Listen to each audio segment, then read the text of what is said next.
ህይወት ምን አስተማረ ይሆናል። ጋዜጠኛ ሶፎንያስ እንግዲህ ተመልሷል ማለት ነው። ጋዜጠኛ ሶፎንያስ ዋሲሁን መላው የኢትዮጵያን ህዝብ በይፋ ይቅርታ በመጠየቅ ወደ ቤት መመለሱን ይፋ አድርጓል። ሶፎንያስ ወደ ነበረበት ደረጃ እመልሷለሁ እኔን ከቀጠለ ተመልካቾቻችን ይህ ሳምንታዊው እሁድን በኢቢኤስ ዝግጅታችን ነው።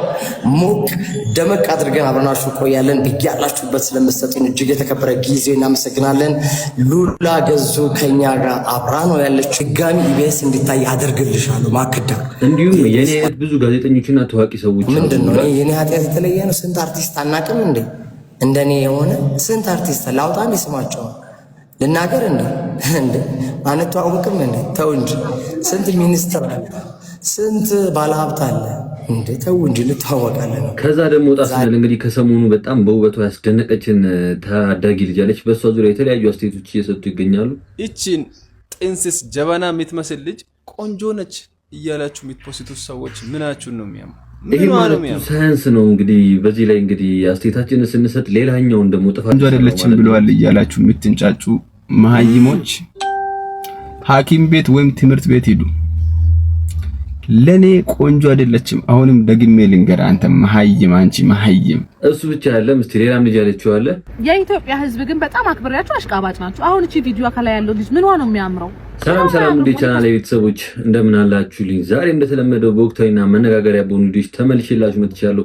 በዛሬ ቪዲዮቻችን እንግዲህ በጣም ብዙ ቪዲዮችን የምናይ ይሆናል። እነዚህ ብቻ አይደሉም፣ ሌላም የተመረጡ ቪዲዮችን ይዤላችሁ መጥቻለሁ። ከእናንተ የሚጠበቀው እስከ ቪዲዮአችን መጨረሻ ድረስ ከኛ ጋር በመሆን ለዚህ ቻናል አዲስ ሆናችሁ ሰብስክራይብ እያደረጋችሁ ቤተሰቡን አሁኑኑ ሰብስክራይብ አድርጉና ቤተሰቡን ቪዲዮአችንን እንደምትወዱ ስለማንጠራጠር ላይክ አድርጋችሁ ጀምሩት። አሁኑኑ ላይክ አድርጉት። ላይክ ሳይደረግ ማየት አይቻልም ማለት ነው። ላይክ ማድረጋችሁ ለእናንተ ቀላል ነው። እኔ ግን ዩቲዩብ ተወዷል ብሎ ስለሚያስብ ለብዙ ያደርስልኛል። ላይክ ማድረጋችሁ እንደ ግዴታ ነው ማለት ነው። ሐሳብ አስተያየቶቻችሁን ኮሜንት ላይ ጻፉልኝ። ወደ መጀመሪያው ቪዲዮ እንለፍ። የምትመለከቱት መኪና ባለቤት በመዲናችን አዲስ አበባ እጅጉን መነጋገሪያ ሆኗል። እንደምትመለከቱት እጅግ ውድና ቅንጡ በሆነ በ8 ሚሊዮን ብር የቤት መኪና እንጨት ጭኖ ሲጓዝ የተመለከቱ ሁሉ ይሄ ግለሰብ በችግራችን መሳለቅ ፈልጓል፣ እኛ የባስና የታክሲ ሰልፍ አስመርሮናል፣ እሱ በጀቱር እንጨት ይጭናል ሲሉ ተደምጠዋል። ሌሎች ደግሞ በተቃራኒው የገንዛ ሀብቱ ንብረቱ ነው፣ ከፈለገ እንጨት አይደለም አፈር ሊጭንበት ይችላል፣ መብቱ ነው ብለዋል። ቤተሰቦቼ እናንተስ በዚህ ጉዳይ ያላችሁ ሐሳብ አስተያየት ምንድነው? ኮመንት ላይ አስቀምጡልኝ። መልካም ጊዜ። ቤተሰቦች እንግዲህ ቪዲዮ እንዳያችሁት ነው የመኪናው ሌዮፓርድ ይባላል ማለት ነው እና ደረጃ አላቸው። ከ8 ሚሊዮን እስከ 13 ሚሊዮን ብር የሚሸጥ መኪና ነው። በዛ ውስጥ ነው እንግዲህ እንጨት ነው እንደ የጭነት መኪና ተጠቅሞት ያየ ነው ማለት ነው። በጣም ብዙዎች እየተነጋገሩበት ይገኛሉ። ስግብግብ ነው የሚሉ አሉ። አንዳንዶች ደግሞ በገንዘቡ እንዴት እንዳመጣው ስለሚያውቅ አላስፈላጊ ወጪ ላለማውጣት ነው ብለው የሚሉ አሉ። እስቲ የእናንተ ሐሳብ ከየትኛው ነው? ኮሜንት ላይ ጻፉልኝ። ይቺን ልጅ በተመለከተ ሸራ ቆንጆ አይደለችም ብለዋል እያላችሁ የምትንጫጩ መሀይሞች ሐኪም ቤት ወይም ትምህርት ቤት ሂዱ። ለኔ ቆንጆ አይደለችም። አሁንም ደግሜ ልንገር፣ አንተ መሀይም፣ አንቺ መሀይም። የኢትዮጵያ ቲክቶከር ሀበሻ እንዳለ እኮ ካብት ነው። አንድ ሰው ሆ ሲል ነው ተከትሎ ሆ ምለው። ለምንድነው ሆ ያልከው ብሎ የሚጠይቅ የለም። እናተለ ለኔ ቆንጆ አይደለችም። ለአንተ ቆንጆም ልትሆን ትችላለች። ስትፈልግ አግባት፣ የራሲ ጉዳይ ነው። she is not beautiful for me። ለኔ እንካይ ያልኩ ነው። አንተ ቆንጆ ስላረጋት እኔ ቆንጆ ልላት የታየኝን ነው የምናገረው።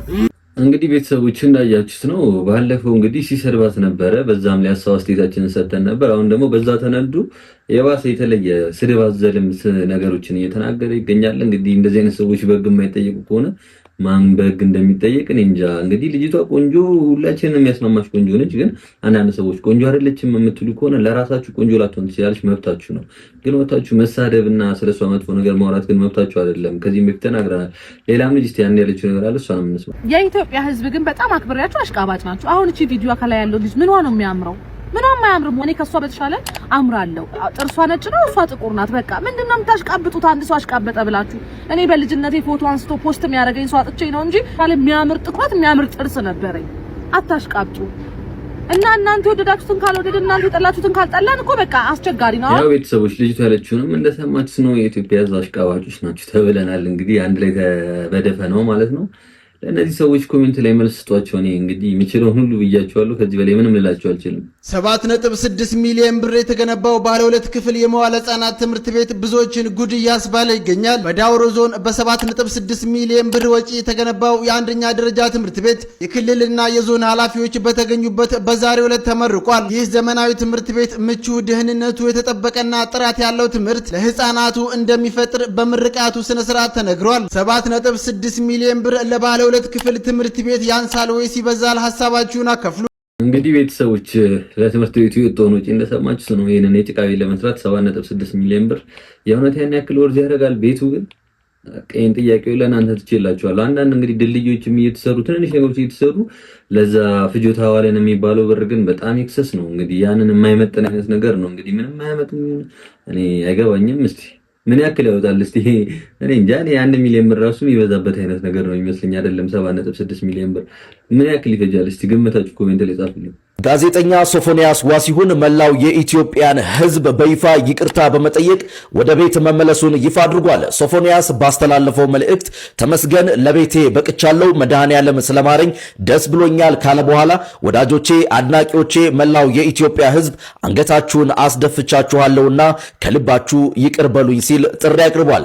ሶፎንያስ አክሎም እንደ እግዚአብሔር ፈቃድ በቅርቡ በሰፊው መድረክ ኑዛዜን ትሰማላችሁ፣ ብዙ የምናገረው አለኝ በማለት በቅርቡ ትልቅ ሚስጥር ይፋ እንደሚያደርግ የገለጸ ሲሆን መልእክቱንም አትፍረድ ይፈረድብሃል በሚል ከባድ ማሳሰቢያ በዚህ መልኩ ደምድሟል። ታዲያ የጋዜጠኛ ሶፎንያስን መልእክት እንዴት ታዩታላችሁ? ሐሳባችሁን በኮሜንት ላይ አጋሩኝ። ያው እንግዲህ ቤተሰቦች እንደሰማችሁ ጋዜጠኛ ሶፎንያስ እንግዲህ ተመልሷል ማለት ነው። ያ ብቻ አይደለም። አሁን ከዛ በኋላ ወጥቶ እንግዲህ ሰይፉ ላይ ቀርቤ ራሱ መናገር የምፈልጋቸው በጣም ብዙ ነገሮች አሉ ብሏል። እስቲ ላይቭ ላይ ያወራው ነገር አለ፣ እሱ ነው የተነምጠ ሶፎንያስ ዋሲሁን ነኝ፣ የኢትዮጵያ ቴሌቪዥን ይቅርታ አድርጉልኝ። ሶፎንያስ ዋሲሁን ኢትዮጵያ ቴሌቪዥን ኢዮሲ ቴንክ ዩ ሶ ማች እናመሰግናለን። ክቡራትና ክቡራን ሰላም ጤና ይስጥልን። ክቡራትና ክቡራን ተመልካቾቻችን ይህ ሳምንታዊው እሁድን በኢቢኤስ ዝግጅታችን ነው። ሞቅ ደመቅ አድርገን አብረናችሁ ቆያለን። ብያላችሁበት ስለምትሰጡን እጅግ የተከበረ ጊዜ እናመሰግናለን። ሉላ ገዙ ከኛ ጋር አብራ ነው ያለችው። ዘና በሉ ፈታ በሉ። እሁድን በኢቢኤስ እኔና ሉላ ከዚህ በኋላ ሞቅ ደመቅ አድርገን እንቀጥላለን። ማክዳ ይሄ ቪዲዮ ከደረሰሽ አለሁልሽ። ህዝቡ ብቻ ይቅር ይበለኝ። እሁድን በኢቢኤስ በአንድ እግሩ እናቆመዋለን። አስፋው መሸሻ ሞተ ተብሎ ፕሮግራሙ አሁን እኮ ቻናሏን መጣ አይደለ? ድጋሚ ኢቢኤስ እንዲታይ አደርግልሻለሁ። ማክዳ የኢቢኤስ ባለቤትሽ ከዚህ ዓለም በሞት ስለተለየ አማን ፍስሐ ጽዮን በእውነት በጣም በጣም አዝኛለሁ። ጥሩ ሰው ነው። ለራኬብ መንኪና ገዝቶ የሰጠ ትልቅ ሰው ነው። አማን ፍስሐ ጽዮን ራኬብ ጎበዝ ስለሆነች ማለት ነው። እና ቤቱ የተከበረ ቤት ነው። ኢቢኤስ ብዙ ሰው ለትልቅ ደረጃ ያደረሰ ነው። ናፍቆትና ሊያ ዛሬ ቻናሏን የከፈቱት በኢቢኤስ ነውና ያው እንግዲህ ቤተሰቦች ጋዜጠኛ ሶፎንያስ ላይቭ ላይ የተናገረው እንደሰማችሁት ነው ማለት ነው። ለአማን ፍስሐ ጽዮን እንግዲህ ሀዘኑን ገልጿል። ያ ብቻ አይደለም፣ ኢቢኤስን ወደ ነበረበት እንመልሰዋለን፣ ህዝቡ ብቻ ይቅርታ ያድርግልኝ፣ ትልቅ ደረጃ እናደርሰዋለን፣ ከሉላ ገዙ ጋር አብረን በመስራት ትልቅ ደረጃ እናደርሰዋለን ብሏል ማለት ነው። ያ ብቻ አይደለም፣ ሌላም ላይቭ ላይ የተናገረው ነገር አለ። እኔ መጣችሁ ሰው ጠይቁኝ ነው የሰው ሰው ናፈቀኝ፣ ማርያምን ሰው ናፈቀኝ። በቃ ለምን እንደሆነ አላውቅም። ሰው በጣም ናፈቀኝ። ናፍቆት ናፈቀች። ሰይፉ ፋንታውን ናፈቀኝ። ይምጡና በቃ ይጠይቁኝ። ምንድነው ይሄን ያህል እንዴ? ማለት ሁሉም እኮ በየቤቱ እኮ የሚሰራው ኃጢአት አለ እኮ። ምንድነው እኔ የኔ ኃጢአት የተለየ ነው? ስንት አርቲስት አናቅም እንዴ? እንደኔ የሆነ ስንት አርቲስት ላውጣ እንዴ? ስማቸው ልናገር እንዴ? እንዴ አንተዋወቅም እንዴ? ተው እንጂ። ስንት ሚኒስትር አለ፣ ስንት ባለሀብት አለ እንዴ? ተው እንጂ እንተዋወቃለን እኮ። ዛሬ ፈራጅ ሆንኩላ። ተው አትፍረድ፣ ይፈረድብሃል። ተው ተይ፣ የምጽአት ቀን እየደረሰ ነው። እኔስ እግዚአብሔር ይመስገን ስጋው ደግሞ ተቀብያለሁ እና ይቅርታ ብቻ አድርጉልኝ። የተፈቀደልኝ ሰዓት እያለቀ ነው። 800 እንግዲህ ቤተሰቦች ጋዜጠኛ ሶፎንያስ የተናገረውን እንደሰማችሁት ነው። በጣም ብዙ ታላላቅ ሰዎች አሉበት፣ ታዋቂ ሰዎች፣ የፖለቲካ ሰዎች ምናምን እንደኔ ናቸው እና እንዳጋለጥ አታስገድዱኝ ምናምን ነገር፣ ፈራጅ አትሁኑ። እኔ ብቻ ያለው እንደዚህ አይነት ተግባር ላይ ተሰማራሁት፣ ስለዚህ እኔ ብቻ እንደዚህ መበደል የለብኝም እያለ ነው። እንግዲህ ምን ታስባላችሁ? ሶፎንያስ አሁን ይሄንን ነገር ትቶ እኔ ራሱ ላይ እንዲድን ምናምን ነገር ላይ ማገገም ትኩረት ቢያደርግ ጥሩ ነው ብዬ አስባለሁ። የኢትዮጵያ ሕዝብ ይቅር ባይ ነው፣ ይቅር ያደርጋል። ተሽሎት ከእንደዚህ አይነት ምግባር ላይ ሙሉ ለሙሉ ወጥቶ ቢመለስ ተቀብሎት ወደ ስራው እንደሚመልሰው ምንም ጥርጥር የለኝም። እንደዚህ አይነት ነገሮችን ግን የበለጠ ማወሳሰብ ጥሩ ነው ብዬ አላስብም። የእናንተን ሀሳብ ኮሜንት ላይ ጻፉልኝ። ታክሲ፣ የህዝብ ትራንስፖርት ታክሲ መመላለሻ እኔ የምሄድበት ማተሽ እሱን እየተጠቀሙ አይፎን 17 የሚይዙ ሰዎች የ200 ምናምን ሺህ ብር ወይም 300 ምናምን ሺህ ብር የሚያወጣ የእጅ ስልክ የሚይዙ ሰዎች ትክክለኛ ኢንቨስትመንትን መርጠዋል ብዬ እሳቀቃለሁ ለነሱ ራሱ። እንዴት 200 ምናምን ሺህ ብር ስልክ ትይዛለህ ታክሲ ተጠቃሚ ሆነ? ካይሎማ መኪና አንዳንድ መኪና ሳይኖርክ መኪና የሚባለው ቤዚክ ነገር ጋር ሳትደርስ ይሄ እንደዚህ አይነት ለግዠሪ ስልክ ምን ያስይዛል? ለምን ምን ችግር አለው? ለግዠሪ ስልክ መያዝ ሲጠፋብክስ እንዴት አይጠፋ? አይጠፋም። የሰው ነፍስ አይደለም ስልክ ይሰበራል አይደለም መጥፋት የሆነ ነገር ከኪስ ወድቆ ይሰበራል። ስለዚህ መኪናው ታቀማለ ማለት ነው። ያንን ስልክ ባይኖርም መያዙ ያክል ችግር የለውም። መያዙ አሁን ለምን ታክሲ ውስጥ አይፎን 70 ያዘ? ታክሲ ውስጥ ለምን ያዘ ሳይሆን የኢኮኖሚ ስታተሱ እዛ ጋር ሆኖ የስልክ ስታተሱ ወይም ሌላ ቦርሳ ለምሳሌ 300 ሺህ ብር 200 ሺህ ብር ቦርሳ ኦሪጂናል ቦርሳ ታይዞ ታክሲ ውስጥ የሚገቡ ሰዎችን አያለው። ስማርት ኢንቨስትመንት ነው ወይ? የሰው ይለያል። በእኔ እምነት ምንም ያን ያክል ብዙ ችግር አንለስ ሰውየው ኮምፎርቱ እኔ አሁን እኔን ፐርሰናሊ የምጠይቂኝ ከሆነ በየትኛውም የትራንስፖርት አማራጭ ሂድ ብትይኝ ኮምፎርቴ ካልተነሳ በሰር ችግር የለብኝም። ምንም ችግር የለብኝም። እኔ ዋና መድረስ ነው። ግን አሁን ይልሽ መድረሴ ሆኖ ግን አሁን ለምሳሌ ሰው በቃ ተጭኖኝ ነው የምልሽ። በቃ ውጪ አስወጥቶኝ እኔ እንደዚህ ይዘውኝ በፌስታል እንደሚመስል ጥቅጥቅ ብለን አየር ከራሳችን ነው ውጪ ተንፍሰን ነው እንደዛ። አሁን ለኔ ከብደኛ እንደዛ መሄድ። ግን በየትኛውም የትራንስፖርት አማራጭ ብሄድ ያም ሰው እንደዛ አስቦ ሊሆን ይችላል። ቤተሰቦች እንግዲህ ያወሩት እንደሰማችሁ ነው። በጣም አከራካሪ ነገር ነው። እንደዛ ነው ብዬ ነው የማስበው። ምክንያቱም አሁን አይፎን 70 ፕሮ ማክስ ምናምን 300 ሺህ ብር 200 ምናምን ሺህ ብር እንዳለችው ነው የሚጠጋው እና ያንን ይዞ በታክሲ መሄድ ጥሩ ነው? ጥሩ ኢንቨስትመንት ነው አይደለም? እስቲ ለእናንተ እንዴት ነው? እኔ እንኳን ጥሩ ነው ብዬ ያላስብም። ያው አለስ ስልኩን የገዛው ለስራ ፐርፐዝ እስካልሆነ ድረስ ጀስት ለመጠቀሚያነት ለመደዋወያ ምናምን ከሆነ መጀመሪያ መሰረታዊ ነገር ሳያሟላ ይሄንን ነገር ማድረጉ ተገቢ ነው ብዬ አላስብም። ምክንያቱም ቤዚክ ነገር መኪና ምናምን ነገሮች እነሱን ሳናሟላ አይነት አለ ሁሉንም ነገር እንደየጥቅማቸው የምናደርጋቸው። ለምሳሌ መኪና ራሱ ብንገዛ አሁን ቢትስ ምናምን ለትራንስፖርት ለስራ ሜጃ መምጫ ምናምን ነገር ብንገዛ ኖርማል ነው፣ ቤት ሳይኖረን ማለት ነው። ቤት ሳይኖረን ግን የ50 ሚሊዮን ብር መኪና ብንገዛና የኪራይ ቤት ውስጥ ብንኖር ፌር ነው ብዬ አላስብም። እና የምናደርጋቸውን ነገሮች እንደየሌቭሉ ደረጃ አላቸው ብዬ አስባለሁ። የእናንተን ሀሳብ እስቲ ኮሜንት ላይ ጻፉልኝ። እንዴ የኔ ከርከሮ አሁንም እየበላህ ነው አይደለም? እንኳን የሸመተ ያረሰም አይችል። አንተ ሁሌ ስመጣ እዚህ ነህ። ምንድነው አባዬሽ? ምን አረኩኝ? አትበል እስቲ መጀመሪያ ባፌ ያስከውን ጨርስ። እኔ አሁን እንደሌላው ልጅ ምበላ ነኝ? እንዴ ከሳው ለዛ አይደለ? ስልኬ ጠራ አባዬ፣ አንዴ አንሳልኝ። አትቸገር፣ እኔ አነሳልሃለሁ። በእውነት ስራ ይዞ ነው በልልኝ። አንዴ እባክህ። ግን ማን የደወለ? ሜሮን? እሷ ነች። በስተት ነው አባዬ። ሄሎ ይቅርታ፣ እኔ ቤቢሽ አይደለሁም ለጊዜው። ቤቢሽ አይደለሁም። እና ማን ቤቢ ሄዶ? የለም ትንሽ እኮ አይደለም ወጥቶ ነው ትንሽ ልኬው ምናምን ነገር። እኔ አባቱ ነኝ በነገራችን። ኧረ ጋሼ ግን ልጆትን አንድ በሉልኝ። ምንድነው የኔ ልጅ? እስቲ ንገሪኝ፣ ምን ሆናችሁ ነው? ምንድነው? እኔ ለቁም ነገር ነው የምፈልገው። ላግባ ስለው እምቢ አለኝ ጋሼ። ይኸውልሽ በስሙ እኮ ምንም የለውም እኮ ልጅ። አንድ በስሙ አለው የሚባል ነገር ያው እቃው ነው ከነፍሬው። ፍሬውም እንደው ንቅለ ተከላ ነው መሰለኝ አንዱ፣ የሱ አይደለም ሁለቱ። እኔ ምንም አልፈልግም ከሱ ጋሽ። የራሴ G+3 ቤት አለ። መንቀሳቀሻም ከሆነ 1-3 መኪና ይጠፋል። እና ምን አባቱ ሆኖ ነው አላገባሽም የሚለው? ምንድነው አባዬ? ይኸውልሽ ከልጅ ይልቅ አባት ስለ ትዳር በደንብ ያውቃል አይደለም እንዴ? ምንድነው ምን ፈልገህ ነው? አንዴ ከባለቤቴ ጋር እያወራሁ ነው ስልክ። አንዴ መልሼ ልደውልሽ ቤብ። ምንድነው አባዬ?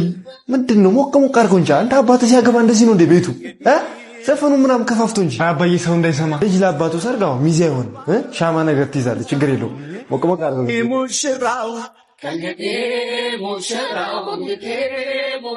ምነው ሻዩን አልወደድሽም እንዴ? ቡና ባዝ ይሻል ነበር። ዱባይ እኮ ማለት ነው ገና ቡና ስትይ ስታርባክስ ነው የሚቀርብልሽ። ስታርባክስ ደግሞ መጀመሪያ ቡና ያገኘው ካምፓኒ ነው። ቡና መጀመሪያ የተገኘው ኢትዮጵያ ውስጥ ነው። ስላየው እኮ ነው የምነግርሽ። ሰልፊ እዚህ ጋር እንነሳ። እዚህ ጋር መግድዬ ምን ነው አንቺ ዱባይ ያለውን ማለት ነው ኒያግራ ፎል የሚባለውን ፏፏቴ ብታይ ይሄ ምንም አይመስልሽም ነበር? እሺ ኒያግራ ፎል ሳንቲ ካናዳ ያለው ፀሐይዋ ትንሽ ስትቀነስ እዚህ ጋር እንጠለል። የዱባይ መጠለያ ብታውቂ ማለት ነው 3 ቀን ዱባይ ሄዳ ናቴ ላይ ወጣች እኮ። ይሄ ዘ ቤስት የሚባለው አርት ጋለሪ ነው። ስዕሎቹ ወደድሻቸው? ዱባይ ያሉትን ስዕሎች ብታያቸው መቅደያውን በቃ ደከመኝ። የሆነ ፕራይቬት መኪና ነገር ጠርተሽ እንሂድ በቃ። ህይወት ምን አስተማረች? ህይወት አብዝታ ያስተማረችኝ በማንም አለመፍረድ። ሰዎች በተለያየ በራሳቸው ሁሉም ሰው በራሱ የህይወት ትግል ውስጥ ነው ያሉት ሁሉምና እኔ ማን ስለሆንኩ በሰው ላይ የመፍረድ አቅሙ ይኖረኛል። ስለዚህ በሰዎች ላይ መፍረድ አልችልም በማንም ላይ። ይሄ በጣም ትልቁ የሰው ልጅ ሌሰን ነው ብዬ የማስበው ነገር ነው። በቃ አለመፍረድ ሰው ላይ በምን አይነት ሁኔታ ውስጥ እንዳለ ሰውን ስለማናውቅ እኔ የራይል ጌቱ ሙሉ ኢንተርቪው አይቼዋለሁ። በጣም ነው የወደድኩት። ይሄ ፓርት ግን በቃ በጣም ይለይብኛል። በጠዋቱ እጅግ አሳዛኝ የተባለ ዜና ተሰምቷል። ከደሴ ወደ አዲስ አበባ ሲጓዝ የነበረ ተሽከርካሪ ላይ በደረሰ የትራፊክ አደጋ የ28 ሰዎች ህይወት ማለፉ ተነገረ። ዛሬ ሰኔ 8 ማለዳ ከደሴ ወደ አዲስ አበባ በመጓዝ ላይ የነበረም የህዝብ ማመላለሻ አውቶቡስ በተለምዶ ሀረጎ እየተባለ በሚጠራው መንገድ ላይ በደረሰበት አደጋ እስካሁን ድረስ የ28 ሰዎች ህይወት ሳልፍ በርካቶች ቀላልና ከባድ ጉዳት እንደደረሰባቸውም ተነግሯል። አውቶቡሱ በግምት 100 ሜትር ጥልቀት ወዳለው ገደል ገብቶ ነው አደጋው የደረሰው። በህይወት የተረፉትም አሁን ላይ ወደ ሕክምና ቦታ ለማድረስ ከፍተኛ የተባለ ርብርብ እየተደረገ እንደሚገኝም ተነግሯል። ለሞቱት ነፍስ ይማር፣ ለተጎዱትም ፈጣሪ ምህረቱን ይላክላቸው። ቤተሰቦች እንደሰማችሁት ነው እንግዲህ ዛሬ የደረሰ የመኪና አደጋ ነው ማለት ነው። በቃ በጣም የመኪና አደጋ እየበዛና በጣም ብዙ ወገኖቻችን እያፈጣን ያለ የሚገኝ እንትን ነው ማለት ነው። በጣም 28 ሰው በአንድ ቀን ማለት በጣም ብዙ ነው። ለሞት ነፍስ ይማር፣ ያሉትን ደግሞ እንግዲህ ፈጣሪ በሰላም ፈውሱን ይላክላቸው ለማለት ፈልጋለሁ። ጥሩ ምኞታችሁን ተመኙላቸው። ትንሽ አሞኝ ነው ደህና ነኝ ከ3 ቀን በኋላ እመለሳለሁ ምናምን አፈሪ መልስባት። ያንኛውም ደግሞ ወጣጤውም እንደዛው ብሎ ስቶሪ ላይ ሰክሯል። እንደው ማን ይሙት የአሌክስ እናት ብትሞት ትንሽ አሞኝ ነው ከ3 ቀን በኋላ እመጣለሁ ብሎ ስቶሪ ላይ የሚያደርግ ይመስላችኋል? ለምንስ አባቷን ያፈረችው? ለምንስ ነው በዚህ ደረጃ በእናቷ ያፈረችው? ምን ይዟት ነው? ምን ነው ሴትየዋ? እናቴ ብላ እንኳን ራሱ እንዴት ማልቀስ አቃታት? ከ3 ቀን ተመካክረው ነው ምን ስቶሪ ላይ እንደምታደርግ ራሱ እሱ ብሏል። እሱ ያላትን ብቻና ብቻ ነው የምታስተናግደው። የእሱም ስቶሪ አይመሳሰልም ጋይስ። የእሷም ፍቅር ይዟት ነው። ፍቅርን እስኪ እናቷ ትመለሳለች። ፍቅረኛ ብታጣ ፍቅረኛ ልታገኝ ትችላለች። እናት እመዬ ትመለሳለች። እመዬዋን ትመልሱላታላችሁ። መልሱና ሳዩ። እማ ትመለሳለች ወይ? ይሄን ብቻ መልሱልን። ግርዳሚዎች እንኳን ደስ አላችሁ። በዚያ ደረጃ ስትዘቀዝቋት፣ ስትሰድቧት፣ ስታከላፍቷት፣ ስታዋርዷት የነበራችሁ ግርዳሚዎች እንኳን ደስ አላችሁ። እናቷን መመለስ ከቻላችሁ መልሱና አሳዩን እናቷን። አሁን እሷ አርግፎ ጥሏት ሲሄድ በባዶ ቤት ምንም ህይወት የላትም። ምንም ህይወት የላትም። ምን አገባሽ? ያው አሌክስ ትግራዋይ ነው። ትግሬ ስለሆነ ነፍስ ይማር እንኳን ለማለት ደብሯቸው ሁለታቸውም በውስጣቸው ምንም አይነት ርህራሄ ሳይኖራቸው ከ3 ቀን በኋላ እንመጣለን ትንሽ ስላመመው የደዚህ እናት ስለሞተች አሞት እንግዲህ ቤተሰቦች እንደሰማችሁት ነው። ሶሻል ሚዲያ ላይ ማንም የፈለገውን እየተነሳ የሚናገርበት ስፍራ ሆኗል ማለት ነው። ቅድም እንደነገርኩት ፈራጅ ባንሆን ጥሩ ነው። እንግዲህ በፊት የሰው ልጅ ወንድም ይሁን ሴት እናቱ ስትሞት ምን ትሆን ይሆን ብለን ነበር ምንፈራው ምንሰጋው። አሁን ጭራሽ ያ ነገር ቀርቶ እንደ ልብ ነው የሚወራው። የፈለጉትን ነው የሚሉት ምናምን ያ ነገር እና ይሄ ነገር በጣም ያሰጋል። በጣም ከባድ ነው። ምን አለ ለልጅቷ እንኳን አሁን ቢያንስ እንኳን እንትኗን ብትወጣ ሀዘኗን ብትወጣ እንኳን ትንሽ ብንጠብቃት እንደዚህ እንደልባችን ከማውራት ማለት ነው። በጣም አሳፋሪ ጊዜ ላይ ነው ያለነው። ስለዚህ ልጅ አንድ ነገር ልበልና ወደ ሌላው እንሄዳለን። እቺን ልጅ አያችኋት?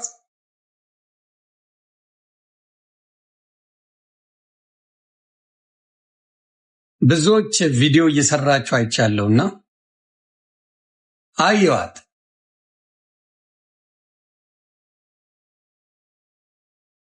በጣም ውብ ናት። ልጅ ናት።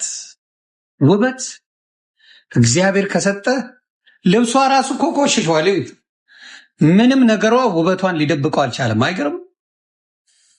ምንም ነገር የችን ልጅ ውበት ሊደብቀው አልቻለም። እግዚአብሔር ይጠብቅሽ፣ ከሰው አይን ይጠብቅሽ። እንደው የምትችሉ ሰዎች ካላችሁ ኢትዮጵያውያን የምትችሉ ሰዎች ካላችሁ ማስታወቂያ አሰሯት። እችን መስኪን ለቤተሰቦቿ እንድትረዳ እንደሚመስለኝ ይህ ነው። ኢትዮጵያ ላይ ያው የእንትን ትልቅ የሚባል ቤተሰብ ላይ አይደለችም። ይኬንቲያ ግን እንደው ማስታወቂያ ብታሰሯት፣ ብታሳድጓት፣ ጥሩ ትምህርት ቤት ብታስገቧት ዓለም ላይ መታወቅ የምትችል ልጅ ናት ብዬ አስባለሁ። ልክ እንደ ቃሉ ማለት ነው። ቃሉ ቡቲክ አይታችሁታል አይደል? ቃል መቀሌ ሆኖ በተቆራረጡ ነገሮች ዲዛይን የሚሰራ ወንድማችን ትልቅ ደረጃ ደርሷል። ይችንም ማድረስ እንችላለን። እውነት ነው። ዳይመንድ የጥቁር ውበት ያለው ጥቁር ውበት እንደዚህ አይነት ውበት ነው። በጣም የሚያምር ውበት፣ በጣም ደስ የምትል ልጅ። እግዚአብሔር ይጠብቅሽ። አይቻለሁ ቲሸርት ያሰራችሁ ወንድሜ፣ ለማስተዋወቅ ነው። በደንብ ነው የማየው፣ አስተውላለሁ። እና እግዚአብሔር ይጠብቅሽ የኔ ውድ። ልዩ ልዩ ናት። ዩኬንቲያል መልካም ልጅ እንደሆነች እንዲሁ አይተ መናገር ትችላለህ።